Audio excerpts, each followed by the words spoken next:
ભાગ્ય સૌભાગ્ય. લેખક હરકિશન મહેતા. ચેપ્ટર 3.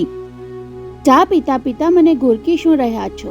રાધાએ આંખોની કીકીમાં વીજળીનો ઝબકારો આંજ્યો હોય એવી તેડલી નજર અંતુભાઈ પર ફંગોળતા કહ્યું, હવે આશીષની વહુ ઘરમાં આવશે, તમારે આંખો પર લગામ રાખવી પડશે.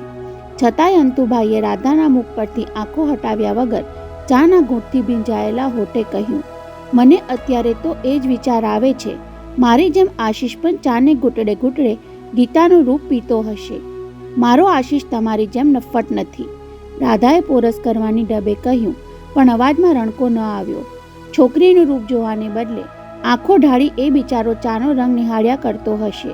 પછી હળવા નિસાસા સાથે ઉમેર્યું, કોણ જાણે એ છોકરાની શરમ ક્યારે છૂટશે? એ તો પેલીની નજરમાંથી એકાદ કામ માંડ છૂટશે એટલે આપોઆપ શરમ છૂટી જશે અને ભરમ ભાંગી જશે. ભરમ? ચોંકેલી રાધાની ભ્રમર તંગ થઈ. શેનો ભરમ? નહીં સમજી, કહેતા અંતુભાઈ ચાનો કપ બાજુએ મૂકી ઊભા થયા.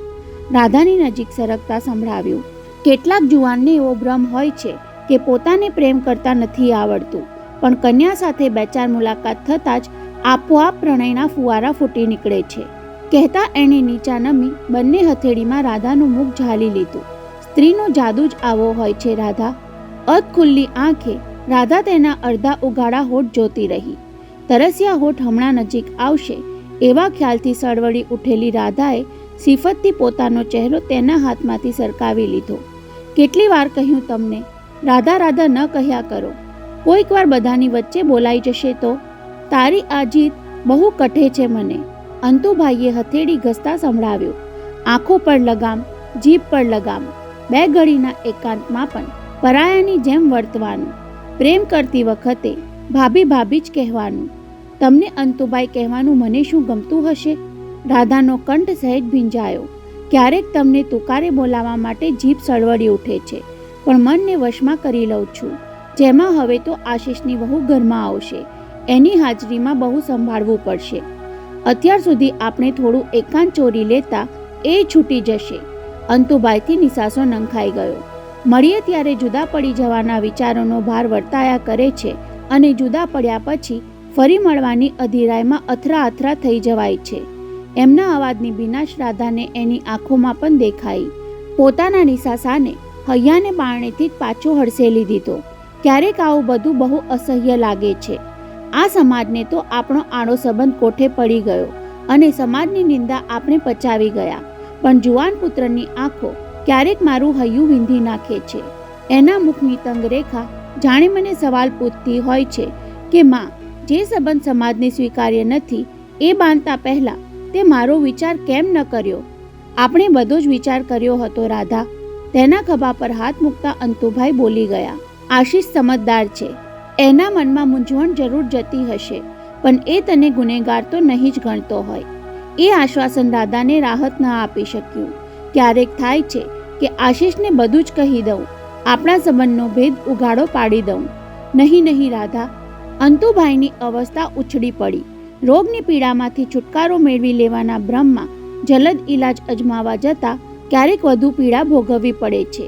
આશીષ સમક્ષ બધું ઉઘાડું પાડી દેવાનું જોખમ ભૂલે ચૂકે ખેડતી નહીં. હૃદય પર પથ્થર બાંધીને જ આપણે સંબંધને અંગબદ્ધ રાખવાનો છે, સંજોગોને સંભાળી લેવાના છે, કહેતા અંતુભાઈએ લાગણીના આવેશમાં પીઠ પાછળથી રાધા ફરતે બંને હાથ વીંટાળી તેને આલિંગનમાં જકડી લીધી. બે રઘવાયા હૈયા હૂંફમાં ભીસાયા.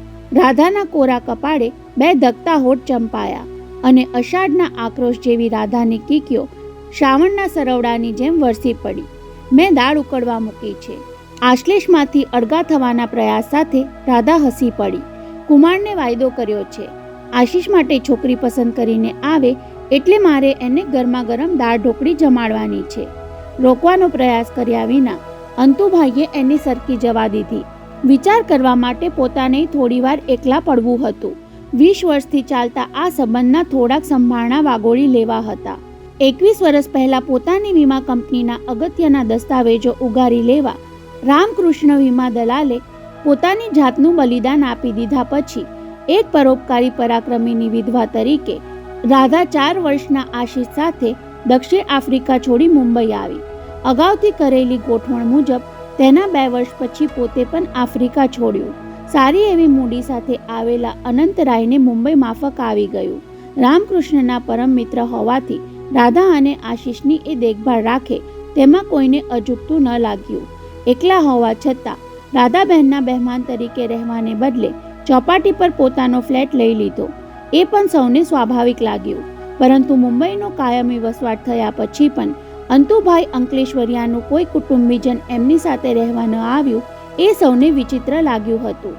એમના મૂળ વતન અંકલેશ્વરમાં ઘરબાર કે જમીન જાયદાદ જેવું કાંઈ હતું નહીં, તો પછી એમના બૈરી છોકરાને દક્ષિણ આફ્રિકા મૂકીને જ અહીં એકલા રહેવા આવી ગયા હશે. દક્ષિણ આફ્રિકાથી ભાગ્યે જ કોઈ ભારત આવતું એટલે અંતુભાઈ વિશેની વિશેષ જાણકારી મળતી નહીં અને આફ્રિકા અંગેની વાતચીત અંતુભાઈ હંમેશા ટાળતા રહેતા. હું એ દેશ છોડીને આવેલો, તેની સાથે ત્યાંનો મારો ભૂતકાળ પણ ત્યાં જ છોડતો આવ્યો છું. બસ એમના આ જવાબ પછી કોઈને આગળ પૂછા કરવા જેવું કાંઈ રહેતું નહીં. એમના વિશે જાણવાની જિજ્ઞાસા અતૃપ્ત રહેવા લાગી. તેમ તેમ સૌને અંતુભાઈ વધુને વધુ રહસ્યમય લાગવા માંડ્યા. શેર બજારમાં કલાક આંટો મારવા સિવાય એમનો બીજો કોઈ વ્યવસાય ન હતો. મુંબઈની બધી જ મોટી ક્લબોના લાઈફ મેમ્બર હોવા છતાં કોઈ પણ ક્લબમાં નિયમિત જતા નહીં. પીવા અને રમવાનો શોખ હોવા છતાં કોઈની પરમેનન્ટ કંપની રાખતા નહીં.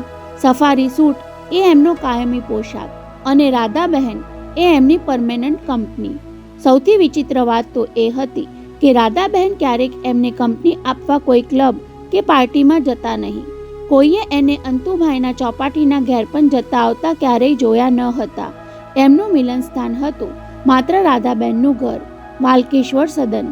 આશીષના સ્કૂલ ટાઈમે અંતુભાઈ ઘેર મળવા આવે. કલાક 2 કલાક અને ક્યારેક તો સાંજ સુધી આ મિલન લંબાય. પડોશીઓ તર્ક વિતર્કની માનસિક કસરત કર્યા કરે.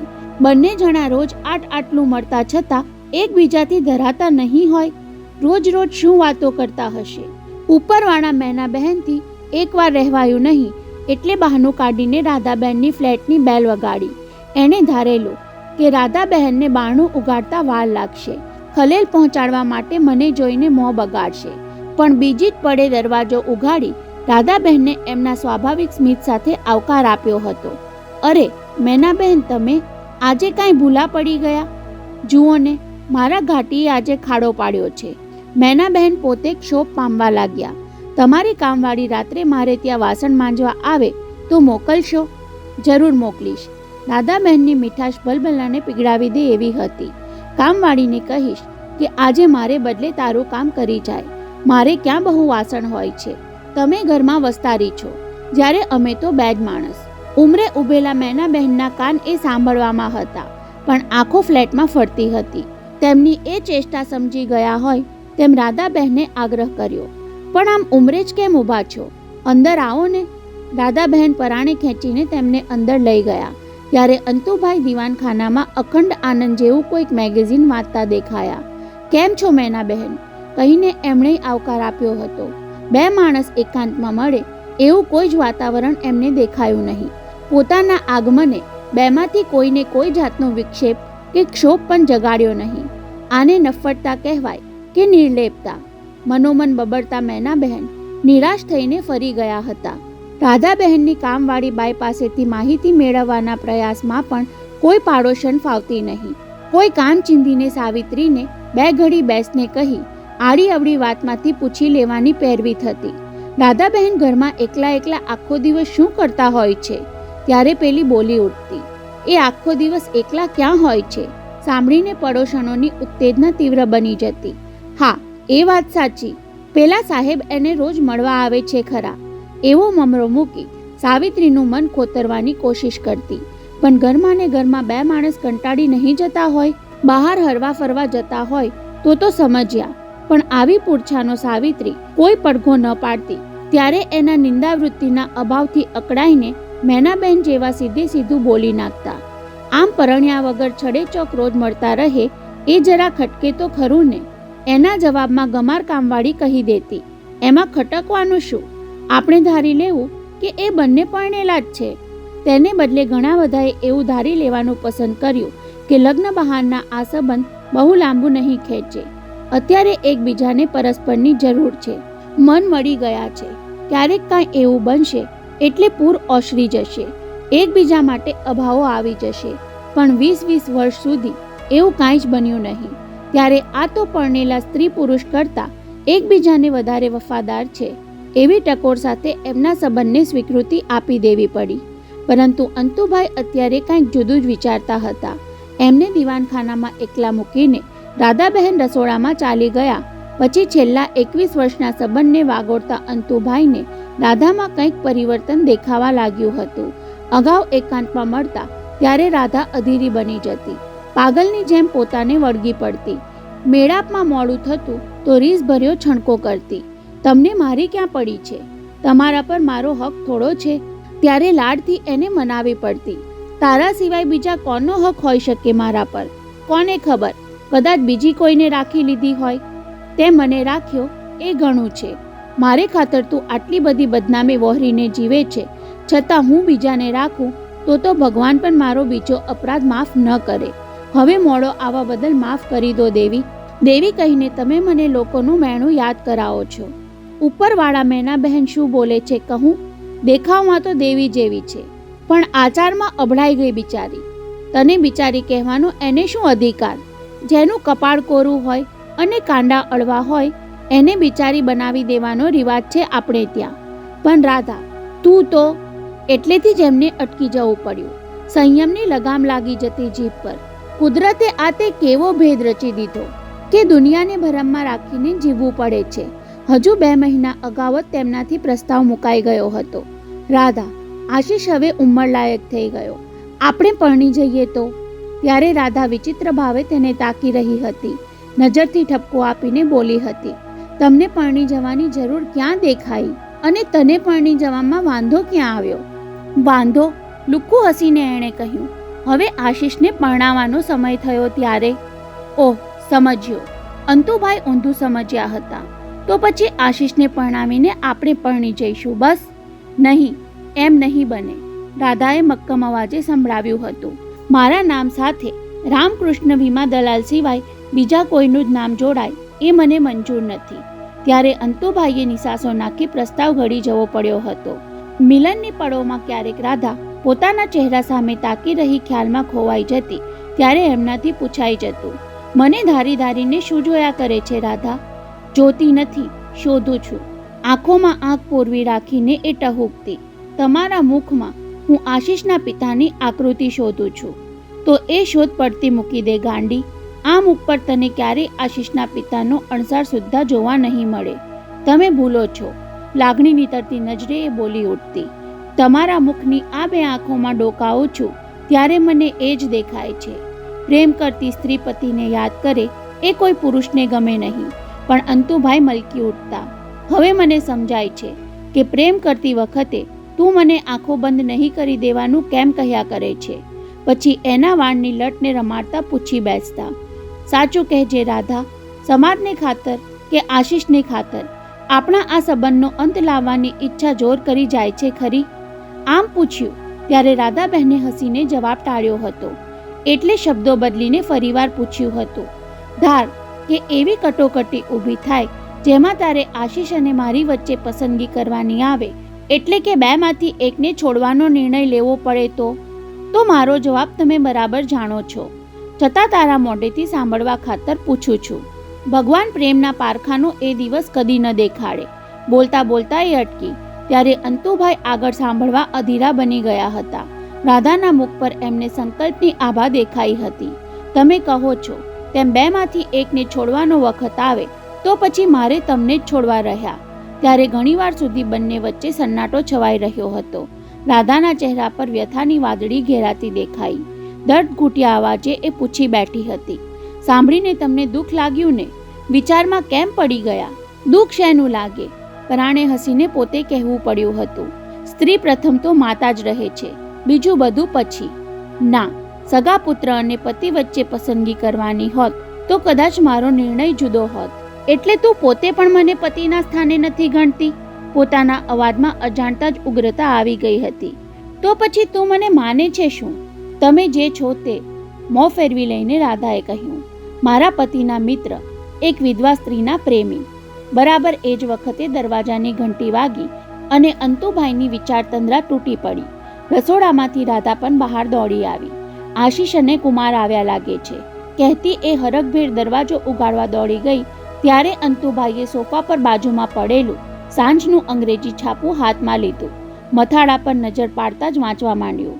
પોતાની પત્નીના પ્રેમમાં પડેલા મિત્રને પતિએ છુરી હુલાવી દીધી. એમના હાથમાંથી છાપું સરી પડ્યું અને ઉઘડતા બારણામાંથી કુમારનો અવાજ કાને પડ્યો. માસીબા, દાળ ઢોકળી તૈયાર છે ને? ગીજુભાઈની મીઠાઈ ખાધા પછી તો મારી ભૂખ ઉઘડી ગઈ. સાંભળીને રાધાએ કુમાર પાછળ ઉમરો ઓળંગતા પુત્ર પર ઝડપી નજર દોડાવી ત્યારે આશીષ મરક મરક હસતો નીચું જોઈ ગયો. પહેલીવાર પુત્રના મુખ પર આવી મુગ્ધતા જોવા મળી. તેના હર્ષાવેશમાં એ ઉતાવળા પગે દિવાનખંડ તરફ ધસી ગઈ. સાંભળ્યું તમે? આપણા આશીષને ગીજુભાઈની કન્યા પસંદ પડી ગઈ. સાચે? અંતુભાઈના ચહેરા પર વાત્સલ્ય ઉભરાઈ આવ્યું. કુમારની પાછળ આવતા આશીષ પર હેતનો ઉભરો ઠાલવવા એ ઊભા તો થયા, પણ પોતાને જોતા જ આશીષનો ચહેરો પલટાઈ જતો દેખાયો. નજીક આવવાને બદલે મોં ફેરવી લઈને સડસડાટ તેના રૂમ તરફ સરકી ગયો. પુત્રના પગલામાં પોતાનો ઉલ્લાસ કચડાઈ જતો હોય તેમ વ્યગ્ર નજરે રાધાએ પહેલા અંતુભાઈ સામે અને પછી કુમાર તરફ જોયું. એ બંનેને સ્તબ્ધ બની ગયેલા જોઈને રાધાએ આશીષના રૂમ તરફ પગ ઉપાડ્યા. પોતે ઓરડામાં દાખલ થઈ છતાં બૂટની દોરી છોડવા ઝૂકેલા આશીષે નજર ઊંચી કરીને તેના તરફ જોયું નહીં ત્યારે રાધાએ તેના માથા પર હેતાળ હાથ પસવાર્યો. ગીતા ગમી ગઈ ને? અને આશીષે ઝાટકા સાથે તેના તરફ ગરદન ફેરવી. બૂટની દોરી હવે છૂટી ગઈ હતી. હા, ગીતા ગમી. તો પછી ગીજુભાઈને હા પાડી દઉં ને? ત્યારે આશીષે ટટ્ટાર થઈને મા સામે જોયું.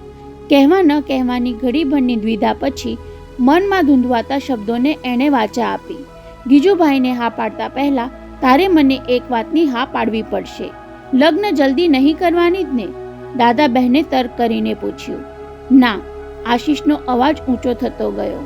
મારા વેવિશાળ કે લગ્નમાં અંતુ કાકાની હાજરી ન હોવી જોઈએ. હે? રાધા ધ્રુજી ઉઠી. પહોળી આંખે પુત્રની સામે તાકી રહી છતાં આશીષના મુખ પર દ્રઢતાની રેખા જરાય ઢીલી ન પડી ત્યારે ભાંગી ગયેલી ચાલે દિવાલનો ટેકો લેતી એ દિવાનખાના તરફ પાછી ફરી. કટોકટીની પળ આવી ચૂકી એવું કહેવાના ભાવ સાથે એણે અંતુભાઈ બેઠા હતા ત્યાં જોયું તો બીજો આંચકો અનુભવ્યો. અંતુભાઈ ઉઠીને ચાલ્યા ગયા હતા.